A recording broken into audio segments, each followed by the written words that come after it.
Hi there, and welcome back to Just One More Chapter with Emily. We've been reading through The Interpreter by Brooke Robinson, a story that follows Ravel Lee, a translator in London. She's a single woman who is attempting to adopt a little boy named Elliot out of foster care, and it talks about her misadventures in interpreting and the struggle she has with being a single parent to this little boy. She is also being stalked by a mystery character. As we go through the book, we are learning bits and pieces more about our mystery character and about Ravel and Elliot and their lives. And so if you're not caught up to chapter 25 with us, I suggest you go back to my previous videos and listen to those to catch up. If you are caught up to chapter 25, then grab your coffee, settle in. Here is chapter 25 of The Interpreter. I left the ladies' restrooms in Gordon's and shuffled back to Doreen. I noticed she was looking brighter. "Did you have a swim out of the bowler?" she said. "Sorry." I fixed my gaze on a dribble of wine on the table that looked like blood. Long line. There was a crushing sensation along the length of my breastbone. A fist was squeezing my heart like a stress ball. I wondered if this was what a heart attack felt like, a catastrophic stroke at 25. "Is the officer still open to hang out tomorrow?" Doreen asked. My last chance to tell her. If I left it any later to confess, it would be unforgivable. It probably already was. That German word, Torschlusspanik, gate shut panic, German, the language the little boy and his mother spoke that day. Because I have 10 more days off of work and I haven't done anything spontaneous in about 30 years, I'm thinking I could go to Greece. Get a last-minute flight out tomorrow. Leave all this behind for a week. And you could come. My lips parted, but no words came out. I could not go with Doreen to Greece. The more time I spent with her, the more likely she was to look right through me and see the truth on my face moving through my veins. All I had to do was claim to be busy, explain that I had forgotten about an interpreting job which could not be canceled. I couldn't take the day off. My voice deserted me and I said nothing. "What do you think?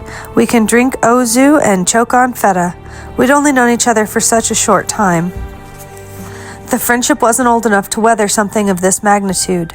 I was still establishing myself as a freelance interpreter, and the few clients I did have would quickly vanish if everything came out. I could never tell her. If I did, I'd have nothing left. I couldn't bring him back. The little boy was already dead. In that moment, I vowed to never speak German again. I would never work on child protection assignments or for the family courts, but I would keep my interpreting career and the only proper friend I'd ever had. I guess I could, I said. Doreen's face really lit up then. "Screw it," she said. "Let's go." I gave a weak smile and hoped for the stirrings of cardiac arrest in my chest to follow through and end it all. The only available flight was 6:35 in the morning. We confirmed our tickets in the back of a black cab, threw some clothes into a bag at Doreen's, and stopped by my place on the way to the airport, where we slept while our phones charged, leaning against a pole. We found a cheap hotel in Athens and went for a coffee to perk us up. The Surrey neighborhood felt like Camden Town. Late-night bars, taverns, artistic graffiti, and scruffy but cool market clothes. Our rickety hotel did have Wi-Fi, but we weren't given the code and we didn't ask. Doreen's phone would ring a few times a day, but unless it was her daughter, ex-husband, or her brother, she didn't answer. Here was a week without the internet or British tabloids where no one recognized Doreen's face and asked her on the supermarket line why she didn't just go kill herself. A former colleague of Doreen's child protection team had been doing a series of media interviews, claiming he'd quit his job because he foresaw that under Doreen's chaotic leadership, something tragic would eventually happen. Another ex-colleague had turned on her and given a similar quote to the BBC. In reality, Doreen had fired them both for underperforming.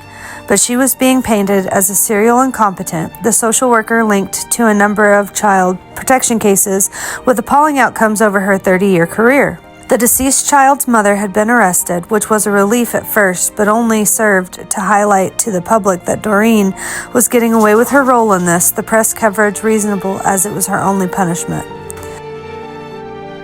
So she ignored the phone calls and the internet and made me pose for selfies under the boulders of the Arcadico Bridge, the oldest functioning bridge in Europe. She dragged me to the Acropolis with the crowds and then the lane where all the houses are painted hot pink, and we watched the changing of the guard at the Athens Parliament. For the first couple of days, she kept asking me what was wrong. Didn't I like Greece? Wasn't I having a nice time? She must have thought me a bore, the world's worst, most sullen travel companion, swearing to herself that she'd never vacation with me again. While we were away, Doreen never mentioned the case or what she was going to do when we got back to London. As the week drew to a close, her spirit dimmed, normal life and reality and infection slowly taking hold. She didn't want to go back and wasn't ready for the nightmare waiting for her. I couldn't wait to get out of there, but then realized things were going to be so much worse at home. If the case was still going to be present in the news, how could I do anything else with my days other than read the stories over and over and stay up all night replaying that day in my mind? So I booked our onward travel and an Airbnb on Mykonos for an extra week and told her once it was done. "Oh, thank goodness," she said when I showed her my phone. "Thank you, really. I thought you were hating this and couldn't wait to get home. I'm so happy to stay. You're saving my life here." Then we went for ice cream. Every extra day we were in Greece was a day we both avoided the screeching headlines and cruel op-eds about Doreen, the clickbait journalist who used this situation to excavate every tragic case of her social work career, every unhappy family resolution she oversaw, despite the outcomes being largely beyond her control. How could I endure another radiant photo of the dead little boy? All that scorching air that smothered me when I thought of him suffocating in his mother's car. Mykonos was all about Paradise Beach, Agari Beach, sunset views, and windmills in Little Venice. We bought 2 big swimsuits from tourist traps and thin towels the color of the Greek flag. We drank and ate and guzzled endless shots of ouzo. There were moments where I forgot what I'd done and for a few hours allowed myself to unwind and laugh. On nights when this happened, I'd wake the next morning with a hangover, head throbbing with alcohol, but mostly with shame. One night, Doreen went back to the hotel of a retired Israeli soldier she met at a nightclub where the floor was coated in artificial grass. We decided to spend a day apart. After breakfast one morning, Doreen headed to a museum while I sat around the hotel scouring eBay and Amazon on my phone. I had this idea of finding a book on German etymology, of discovering a long-lost link between the 2 German words I had confused, some perfectly reasonable explanation for why I could have mixed them up. The hotel cleaner charged into the room and, pointing to the orange sunshine spilling in between the curtains, shooed me outside. I didn't want to be out enjoying the city. I wanted to prevent myself from enjoying anything ever again. I found a soulless shopping mall full of French tourists and colorless window displays. White was evidently in season, but to me the dresses and trousers only looked watery. I would roam this mall, that was my plan for the day, doing laps and riding escalators until it was time to go and meet Doreen for dinner. I could not stop dreaming in German. I couldn't remember the details when I woke, but each morning I was convinced she could hear my thoughts from her bed on the other side of the room. As I walked past Greek swimwear shops and hairdressers and nail salons, some for the second and third time, I visualized draining the German language out of me, one word at a time, letting it leak and wash away. On the escalator, I noticed a girl, about 3, trailing after a young woman, possibly still a teenager, her mother. The woman was talking on a phone, hands-free, gesticulating to herself, pausing every few steps to admire a window display. The little girl trotted after her, hurrying to catch up. At one point, she tripped over her own feet and fell flat on her nose, but she immediately got back up and kept running. I thought this was the strangest thing. Wouldn't most children of that age have stayed on the ground, howled and cried, demanding their parent pick them up and soothe them? Something was wrong with this little girl. The dynamic between her and the mother was off. Was her blank expression a symptom of neglect? Abuse? I abandoned my route around the shopping mall and started following them. Minutes went by, and still the mother was babbling away on her phone, not even turning to see if her daughter was keeping up. "Hello," I said to the little girl, in English and in Greek. "Is that your mum? Are you okay?" That was the extent of my Greek vocabulary. The girl stopped running after the woman and turned to me.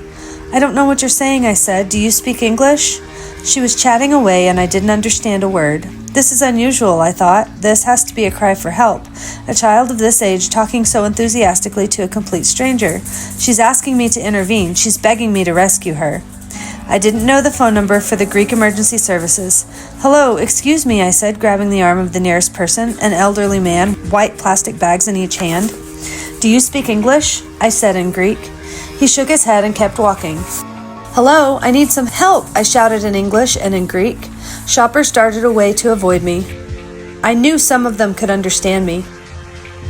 They behaved as though I couldn't see them, murmuring to one another, taking hold of their partner's arm and steering them out of the way. I was wasting time. The woman on the phone had walked far enough ahead that she was almost out of view, her daughter in a yellow dress, too small now to properly see. "Can anyone help me?" I yelled in English, tipping my head back, letting the sound be carried by the high ceilings and the over-polished shopping center floor. I had to do something.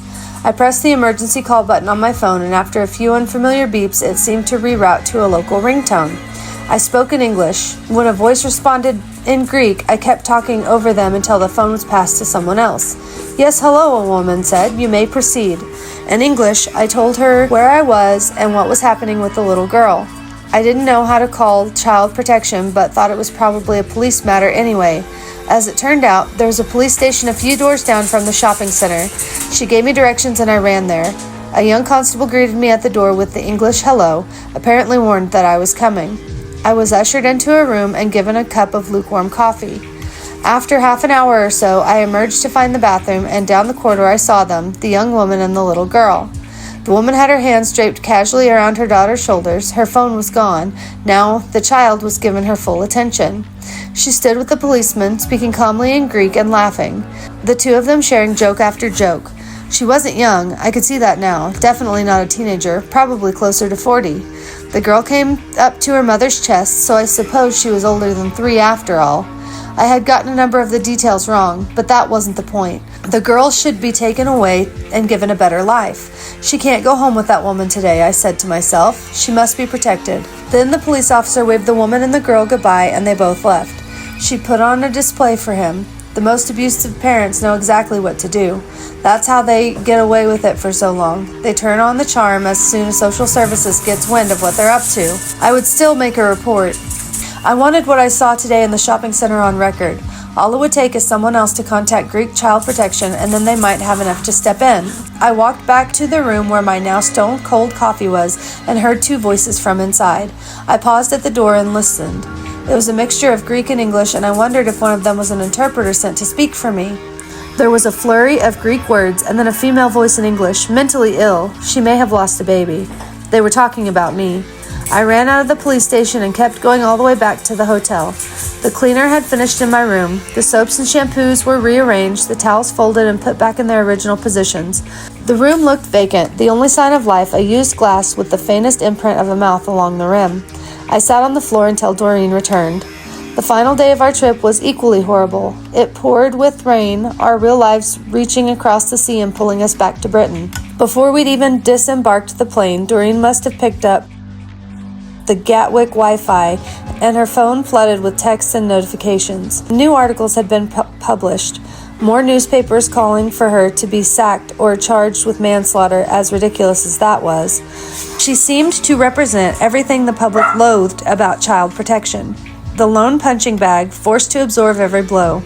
We got a giant Toblerone in the airport and passed it between us on the train. The melty chocolate comforting, clinging to our skin. Now, 8 years later, Doreen has written back to me, and I need to tell her everything. Doreen, Adam Birch, one by one I must undo my mistakes. I start to pace around the flat, hoping the rhythm will help me get the words exactly right. Even after all this time, I don't know what to say to her. What if I can't do it? My phone sounds and I jump. A message blinks on the screen. It is a familiar number, mine. You changed a word. That was a mistake. Tomorrow, do it again. Wood Green Crown Court, Court 6, 10 a.m. Replace the French interpreter, Paul Beaupart. Change not guilty to guilty.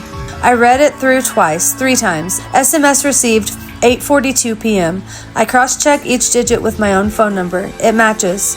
I've heard of spammers using this tactic. They can block their own number and have the message appear as though you sent it to yourself. You changed a word. Someone knows. I lunge for the balcony door. It's really far too cold to go outside, but I need oxygen in order to think.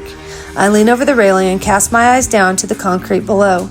Someone has realized what I did during Adam Birch's alibi interview, or the witness testimony during the lad's sexual assault trial, the police interview with the Hungarian care nurse. No, I didn't change a word with the nurse. I thought about it, but I didn't go through with it. Back inside the flat, I read the message again. I go over each word, hoping I've misunderstood, and the sentences will transform on the phone screen in front of me, morph into a nonsense scam text or a message clearly sent to the wrong person. Somebody knows what I've done. A police officer? A solicitor? A clerk who types up the transcriptions? They want me to say guilty when the client says not guilty. This is some kind of blackmail, but it makes no sense. I don't have control over which cases I'm assigned to, and I haven't misinterpreted on any French assignments. Changing not guilty to guilty is impossible. Tomorrow must be the plea and trial preparation hearing, and everyone in the room will realize if I change the plea. Is this some kind of test? If an interpreter changed a plea in any hearing, the judge would simply throw them out, assume they're having a breakdown, or are completely incompetent. Even if I could change the word, the message says replace the French interpreter Paul Boupart, as though removing another interpreter who is already booked is something I can possibly do. If the person who sent this text is savvy enough to realize I changed a word somewhere, they must know that what they're asking is absurd. I type a reply, "Who is this?" The message goes nowhere. I've simply sent it to myself. This is only a text message, I tell myself, one anonymous SMS from someone too cowardly to confront me.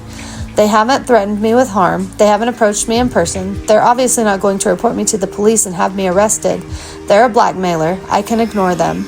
Maybe this really is a test. Someone suspects I changed a word somewhere, but they have no proof. They'll certainly have no proof that the mistake was deliberate. I put my ear to Elliot's bedroom door. He's breathing softly. He's asleep. The whole building is quiet. I've passed a few people in the elevator and on the stairs, but I haven't had the opportunity to formally introduce myself to any of our new neighbors. Now it's after 9 at night, too late to knock on a stranger's door. So I spend the next half an hour writing friendly notes and push them under the doors of 2 flats on either side of mine. I need to befriend these people. I might need their ears and eyes looking out for us, and it would be good to feel less alone here. When I come back through my front door, my phone buzzes with a new message. This one also appears to be sent from my own number. "You should be here." And in a photograph of a large gray building complex. What is that? I do recognize it, but I am struggling to place exactly where it is. Then my hands fall and the phone plummets to the floor. I know that building. I've been inside there once before for a job. It's a women's prison just outside of London. Whoever this is knows I've committed contempt of court or perverting the course of justice. I do this job for them tomorrow, or this is where I will end up. I go out to the balcony again and brace myself against the railing. I need fresh air. I try to keep breathing. What evidence would they possibly have on me? I'd lose my work. I couldn't interpret again, but I could live with that now. I could start a new career translating Indian marketing material or French children's books, something. The maximum sentence if I was convicted of either offense is extremely unlikely.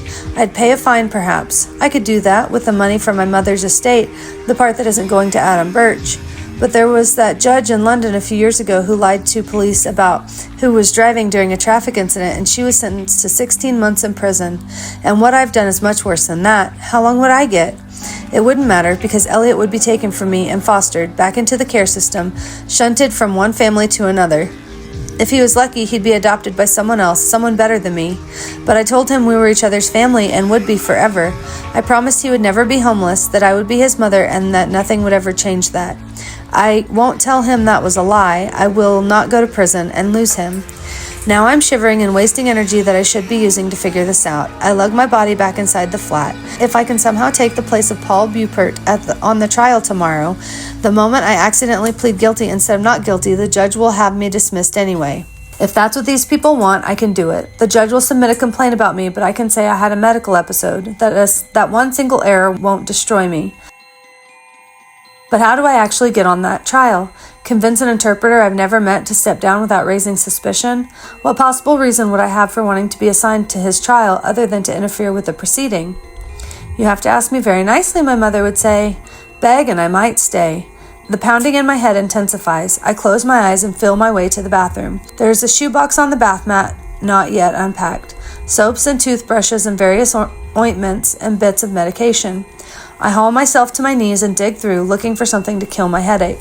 My fingers wrap around a bottle of pills I'd forgotten about. A sedative, a prescription from a previous bout of insomnia after I worked on a murder trial. It's heavy, almost full. I swallow one and lurch upright. It's almost 10 o'clock now, 12 hours until I need to be at the court. Chapter 26. The washing basket suffocates with dirty clothes, which makes dressing fast. In the morning I select my only remaining pair of clean trousers, my last bleached white shirt.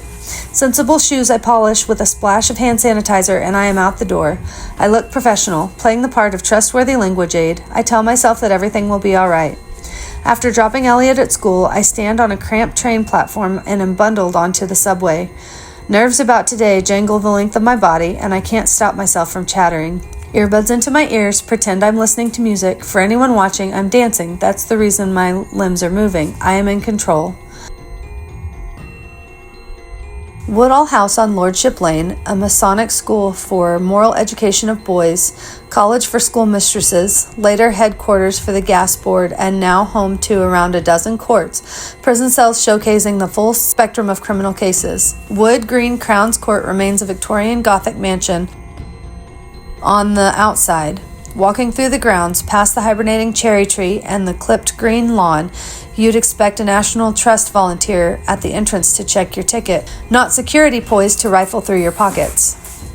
I take a seat in the waiting area and scan the crowd for Paul Bupert. Mercifully, he's on the register of public service interpreters, and so last night I was able to see a headshot of him on the website. I'm looking for someone in their 50s with a light beard, cropped blonde hair, and freckles sprinkled across the nose. A man perched on the end of the row meets the description. I breathe out and let my shoulders drop before I approach. "Excuse me, hi, are you an interpreter?" He glances up from his book. "Yes, are you?" Then he shuffles through papers in his bag. "I'm not with your client. I'm an interpreter too. I've just joined the Interpreters Association and I'm looking at forming a new local committee. Do you live in North London?" I need to get him talking and somehow steer the conversation to me taking his assignment this morning. "I am not interested in joining the association," he says. "Sorry." "Totally understandable. Should I pretend there's been a double booking? If I look desperate and unreasonably upset, he might graciously back out and let me take it. No, that won't work. The court won't have any record of me and they'll insist Paul needs to do the job." Paul Bupert is looking at me properly now. "Are you new?" "Yes, as I say, I just joined the association." "Is today your first court job? You seem nervous." I try to laugh. "Is it that obvious?" He lifts his coat from the vacant chair next to him. "I've been doing this for 25 years. I'm trying to get out. I do some casual French tutoring at the university. The minute I can make it full-time, I'm gone." "Oh," I say.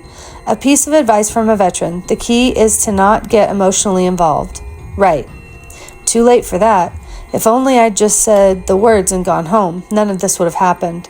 If you're in your client, in the cases, any material you witness, you've got to treat it the same as if you're standing up in court reciting fairy tales. "I don't actually have a booking for today." "Oh? I'm really keen for work, so I thought I'd just turn up at the court closest to me and hope that something comes up. Maybe an interpreter doesn't show up and I can step in, I'd say." "You should sign up to one of the agencies. You won't get much work just hanging around." Now he thinks I'm an idiot. I look at the clock on the wall. There's about 20 minutes until his case is likely to be called. I need to hurry up. "You'll be happy to quit court interpreting, you said?" "I sure will." His eyes go back to his papers, this conversation only continuing now because he's too polite to tell me to go away.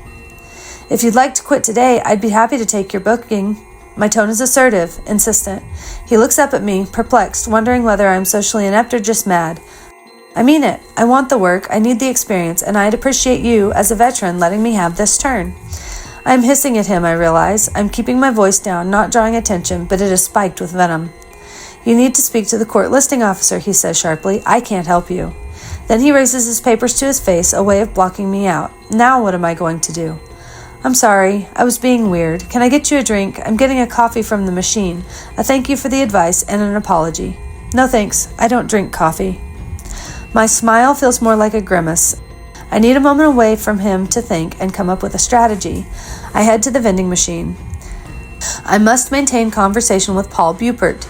Maybe he'll feel worn down and think it's easier to relinquish his job than to sit here and listen to me. I feel my neck, my shoulders, the muscle down my arms all droop. This is probably a stupid game and I should just go home. Last night's messages were meant to scare me, that's all. I scan the room looking from face to face. Is one of these people my blackmailer? Did they come here to watch my ridiculous misinterpretation? Guilty? The judge will say. Your client said non-culpable. What are you playing at, interpreter? I wish I knew why they want me to do this. I press my credit card to the machine. When the button releases for hot chocolate, a thick, claggy gloop pours out. I sip it. It's pretty tasteless. I press the button to add hazelnut and butterscotch syrups. Then, when I think no one is watching, I take a sedative from my bag and attempt to swallow. My throat is too tight, and the tablet won't go down.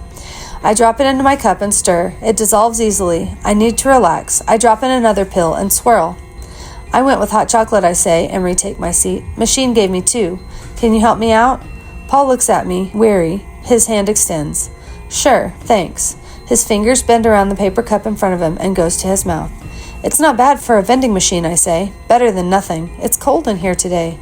My voice is cheery, and I will charm this man as best I can. This place is in shambles. Did you hear that? He's focused on a trio of people gathered on the side of the room, one of them in a wig and gown. Chinese Terp is running late. There's a job for you. You don't speak Mandarin, do you? He laughs. He probably thinks I'm not qualified to interpret any language. No, I tried to learn. I think I have conceded defeat at this point. I take a greedy gulp of my drink and visualize the sedative stroking my nerves. Then it hits me. I stirred the pills into the cup in my right hand, and when I sat down, that's the one I handed to Paul. He has the hot chocolate with the drugs. I need to get it back. These drinks need more syrup, I announce. Let me top you off. I wrap my hand around his cup and pull it to me, brown liquid sloshing over the sides. Geez, Paul says, irritated.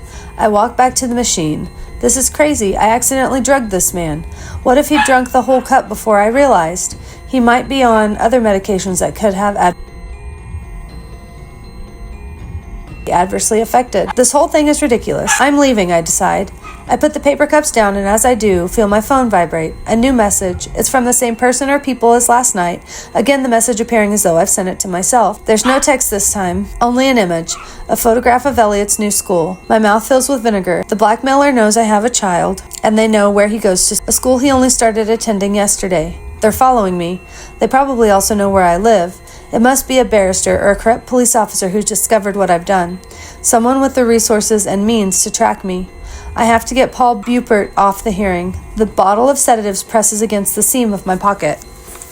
I find my credit card again and hit the button for 2 hot chocolates. Discreetly, I grind a handful of pills inside my coat pocket. After I interpreted for a defendant on a murder trial a few years back, I stopped sleeping entirely. Eventually, a doctor prescribed me these pills, which would tug me to sleep so forcefully that I'd struggle to wake in the morning, my leaden head unable to lift from the pillow, even as my alarm grew more and more shrill. Eventually, most of my symptoms abated on their own, or I learned to ignore them, squirrel them somewhere inside.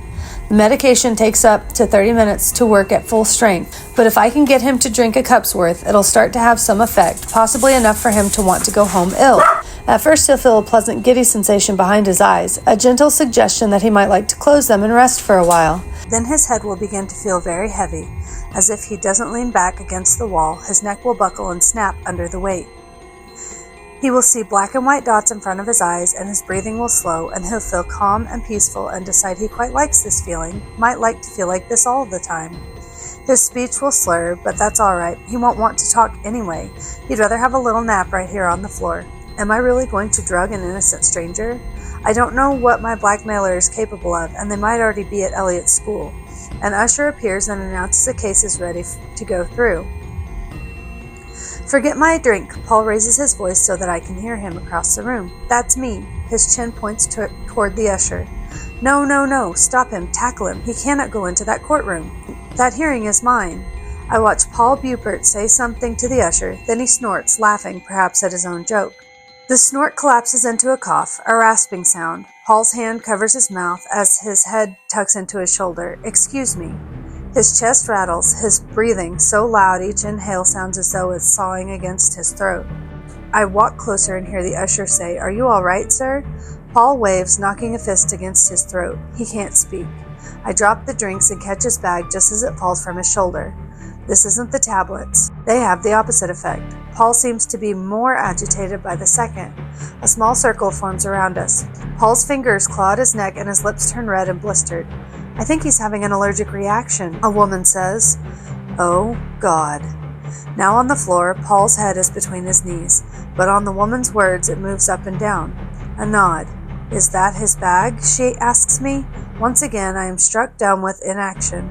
Mouth gaping like a fish, mind too timid, I'm too slow to work out what's going on. Give it to me. She has seized Paul's bag and tips his contents on the floor. EpiPen! I am elbowed aside as the woman stabs the EpiPen into his lower leg. Immediately Paul's throat muscles relax, his mouth opens wide and his chest fills with air. Call an ambulance, the woman shouts at the security guard. Nuts! a croak from where Paul's voice should be. The hazelnut syrup did this. It was me. I didn't know that he can't eat nuts. How could I? He's a grown man with a serious allergy. He should ask before he consumes anything. But I did try to drug him. I would have gone through with it had the usher not called him away. I was going to poison a man with sedatives. I've already destroyed an innocent person's hope for a fair trial and freedom, and now I could have killed someone. When the ambulance arrives, I gather Paul's possessions from the floor and put his bag into the back. Which hospital are you going to? I ask the medic. Whittington. Will he be all right? I won't be able to live with myself if he isn't. I watch the vehicle depart, then approach the court listing officer with my interpreter's ID. There's nothing I can do for Paul now. I need to go ahead and do what I'm here to do, for Elliot. I'm a French interpreter. I was with Paul Bupert. I can cover his assignment. His eyes dance around the paper on his desk. Ah, yes, Court 6, he says. Plea and trial preparation hearings. Ineffective. Defendant's absent. You, Paul, are free to go. The defendant didn't turn up. I came here for nothing. Paul was hospitalized for nothing. I feel the crushed pills in my pocket like gritty sand between my fingers. A yellow danger floor slippery sign is propped in the center of the room. A cleaner sweeps a mop in a figure 8, water in the bucket turning a darker shade of clay with each squeeze. The 2 paper cups are now empty. I watch them rock back and forth along the rim. And now we're back to our friend from the prologue. I take the rear stairs to the basement. I haven't been inside this second cellar room for many years, and I've forgotten what it looks like. The slate floor is ice cold against my bare feet, and the ceiling forces me to duck. There's a heavy wooden door with an iron bolt. Yes, this will do quite nicely. In the afternoon, I prepare 2 paintbrushes and tins of paint and meet my sister in the utility room. Come on, I say, smiling. You need a project. You need to keep busy. So we're going to repaint the second cellar downstairs. You said you painted in prison, so you can show me what you learned. On the stairs, I carry both containers of the dark gray lacquer. There are dead spiders in here, she says when we arrive, and my arm's sore, she complains almost immediately. I told you I didn't like having to paint the prison wing. Give it a chance. 5 minutes. You might find it meditative. She slaps some paint onto the wall, putting in a mediocre effort. It's so cold down here, she says, and I know this is my moment. I'll get you a coat. I exit the room and shut the door firmly behind me. With one confident push, I close the bolt. Through the wood. What was that? Have you locked me in? I fired the last of my staff this week, canceled my regular deliveries and weekly gardener. I cannot have anyone around me now, to witness, to overhear something they shouldn't. I don't have the courage to kill my own kin, and at least down here she is out of the way. If she looks inside herself, if she is honest with her soul, she'll accept that this is her place and she should never have been let out of prison. A life sentence, no possibility for parole. In the morning, I nudge her breakfast under the door. Even death row prisoners are fed. What is this? Rye? She asks. She'll be rationing the water that's already in there and having toast and pizza every day unless I can think of what other foods are flat enough to fit underneath. I will not risk opening the door. Come on, you've had your fun. Let me out now. I don't respond, but she can surely hear that I haven't walked away. Hello? You can't do this. She's pounding on the door now. Let me out. If she wants to talk, we can talk. Do you even remember his birthday? I will say his name. Johans? He doesn't answer to that name. That's a no then. I hate that name. He hates that name. She's growling now. I never wanted to call him that. It means gracious and merciful. Johan's birthday was 8 months ago. This isn't enough food, she shouts. If you're hungry, you can eat the dead spiders. There's a species of spider native to South Africa where less than half of the females reproduce. The ones that don't instead care for and protect their sister's babies. After they hatch, the velvet spider will feed her niece or nephew by mouth until her own body begins to liquefy, and then she will allow them to feast on her, encouraging them to slowly eat her alive. She did not give birth to the baby spiders, but her love for them is incomprehensible. Forget fierce maternal love, it's the ant you should really be afraid of. Upstairs, my sister's cries are silenced by the concrete floor. All windows and doors are secured. I am alone. I will be undisturbed. I open my laptop and watch the blinking red dot, your phone's GPS location, tease across the screen. And that's the end of chapter 26. Don't forget to like, subscribe, and hit that notification bell to learn more about what happens to Ravel, Elliot, and who our mystery character is. If you have any suggestions for book options for our next book, please feel free to drop them in the comments. Thank you guys so much for being here, and I'll catch you on the flip side.